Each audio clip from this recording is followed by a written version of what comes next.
I haven't showed you my garden this year, and it's late in the fall. This is November 10th or something like that, and I've got some beets here. I'm getting ready to pull up and do a little preserving on them. I just got some random ones here. You can kind of see, and I got some leeks here. First time I've ever done leeks. These row here in the front, these are King Richard. I'll be pulling them up here in about a month. Don't know how well you can see this, but you come back here in the back here and you can see some older ones that I put in the spring.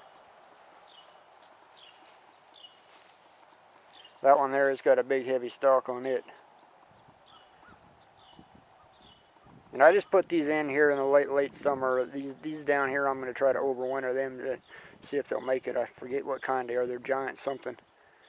And then I got some peppers back here. Still a load of peppers on there, even though they're freezing. I pulled a bunch of red ones off yesterday, and these little orange ones here are called clavel peach.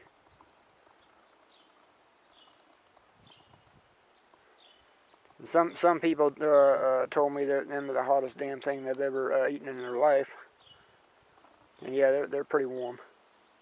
These here are Slim Cayenne. Them seeds was given to me by the Garden Pit through one of his giveaways. So check out his channel if you got a chance. But I just wanted to show you the leeks and stuff I got growing here. Like I said, first time I've ever done these. So I'm still trying to figure out how to cook with them. But the beets, I'm going to try to pickle them here shortly. I got a fence around my garden here because the deer was eating my beans in the spring. And you can see I've got a lot of these pulled out. Here's a few more beets that aren't just doing well because they're crowded.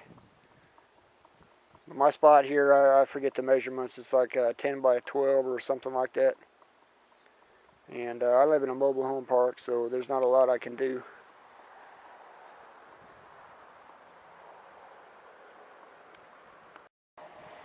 Tried following Larry Hall's rain gutter system. This is my tomato setup.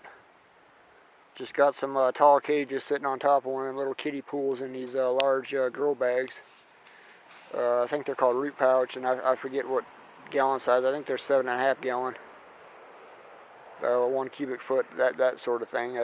They did okay, I mean, for being in containers. Got my lettuce crop over here.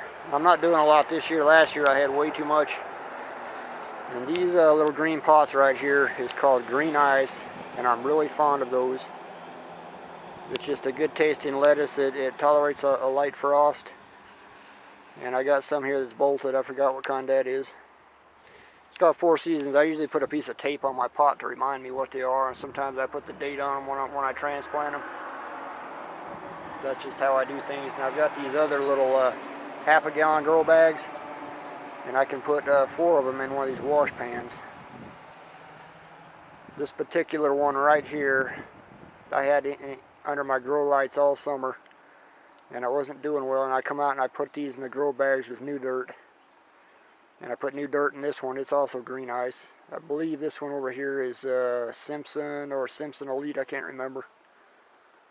And then here's the other Simpson Elite that it's been in old dirt all summer. So if the dirt gets wore out, my suggestion is use the dirt one time and then just throw it in your garden or scatter it on your lawn or do something with it. Then I got some other ones here that have kind of bolted, and I just let them dry up. Just because if they're bolted, they're not really edible. And I put those in my worm bin. And I've got a worm bin sitting right here.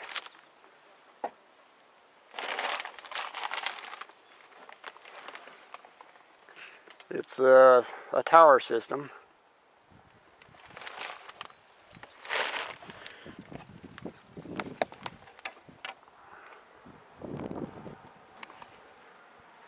And I just put my trash in here and things. You can see I got a lot of activity going on down here. Just some old lettuce and cardboard and peat moss is what I stick in it. And this makes some really great compost. Got a bucket over here. It's got some finished compost in it that I took out of one or two of the containers. And that's the secret of what makes my garden grow. And I use some stuff like this I buy at Walmart, just some cheap old manure, compost, whatever. Sometimes I use garden soil. And I mix the worm castings in it, then I put some kind of a fertilizer that's got an additive in it to feed the soil food web. And I read a lot of like unusual books. People think I'm nuts, but it works. They look at how my stuff grows and they're going, "Oh, ours didn't do so well," but they don't put the time and energy into it. Is the thing. And this is kind of what I have to share today with my garden for 2016. Even though it's the only time you've seen it. And you just listen to what I had to say, and if you apply the same methods, you will get good results. And the fertilizer I'm thinking of is Job's Organics. It's got the beneficial microbes in it. That's what breaks down the like manures and stuff, and makes it such an effective method over the chemical-based fertilizers. And take care.